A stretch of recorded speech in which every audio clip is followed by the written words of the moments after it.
Parents, the exponential impact of a child.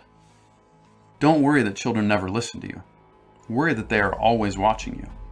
Robert Fulghum, author of Everything I Needed to Know I Learned in Kindergarten. Losing ourselves. Research recently published in the Proceedings of the National Academy of Sciences indicates that for fathers acting as primary caregivers, the part of the brain responsible for vigilance and reward and for interpreting a child's needs show increased activity. According to Ruth Feldman, professor of psychology and neuroscience at Bar Ilan University in Israel, the neurological structures within the father's brain literally change as he fills the primary caregiver role. When I got a call from the principal asking if I was available to come to school right now to help comfort my daughter, my heart sank. When I arrived, I could hear her screaming from down the hall. As I stepped into the room, she was highly agitated, not in control of her emotions, wandering around the room, tipping over chairs and screaming about how she hated this place and her teachers. I was heartbroken for her and panicked, not knowing how to quickly de-escalate things in this public space. We survived the immediate crisis, left the room, and headed toward the car.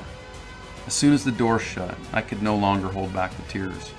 Full of sorrow for what she was going through, my emotions were so raw and uncontrollable.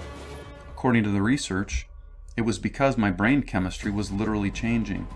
The natural human imperative is for ourselves to become less as others become more. Investing in relationship, training, and time. I'm so angry right now. I keep messing up. I'm no good. It's not fair. Those are some of the phrases describing what my 5-year-old feels when he gets in trouble, even if he can't verbalize them. A couple of mine and my wife's go-to consequences for him are push-ups and timeouts. The process goes something like this. The family sitting at the dinner table, and Nate doing something he's not supposed to do, or not doing something he is supposed to do. After a few opportunities, he gets sent to timeout on the front entry stairway, and told that he can self-select when to return after he has thought about what he was doing wrong and is ready to do it differently. We expect a 5-year-old to engage in this complex process of introspection, to decide when he has achieved an appropriate level of contrition. It is utterly irrational. Usually he forgets why he's sitting there, and after being reminded, returns and apologizes. Substitute timeout for push-ups depending on the context. In most cases, at the beginning of the engagement, Nate is either visibly angry, tears, grunts, and stomping feet, or clearly dejected. He usually returns with some mix of artificial and genuine contrition. Mission accomplished. Behavior change achieved, and maybe even character change achieved. Not really. Consider the unreasonable expectations and illogic of the whole concept of timeouts. We take children who emotionally need connection and who cognitively need direction and have them sit alone until they are able to succeed. When we send them away, we teach them not to trust us as someone they can lean on in times of trouble.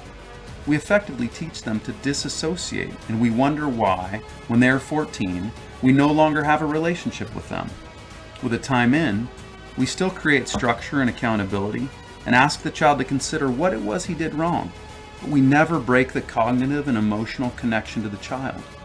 The difference is as simple as us staying in the room within a few feet of the child, allowing him to actually process what happened without the overwhelming distraction of being segregated from his relational source of strength. With a time in, we communicate that we will not abandon them. We teach them how to solve problems for life. Go to the problem and figure it out together. But when the rubber meets the proverbial road, and parents are faced with total defiance and disrespect, it seems this trust-based approach to parenting needs to transition into coerce and reward.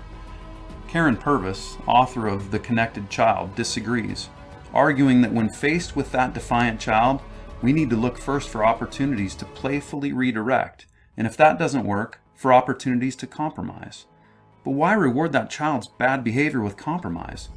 Trust-based parenting would say, the goal is to give that child a voice and to connect with them, and to do shared problem solving, not to use force. If we have a relationship, we don't need force. Play, money, and words.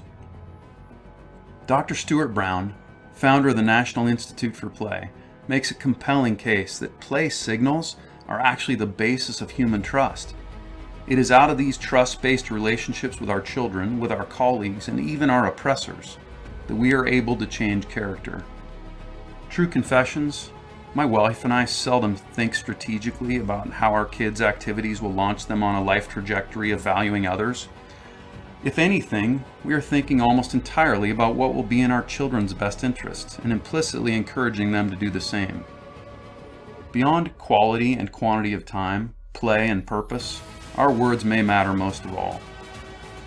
We all know this intrinsically. When we use language that communicates empathy, curiosity, and guidance, our children know their needs are being considered. They feel respected, worthy, and loved unconditionally. When we use language that communicates judgment and evaluation, we discount feelings and needs. Our children feel controlled. They sense our love is conditional. This language disrupts the connection with that most important person relative to whom the child defines himself. Parents are the case study for losing ourselves in something greater than ourselves. They personify relationship as the preeminent means of building character.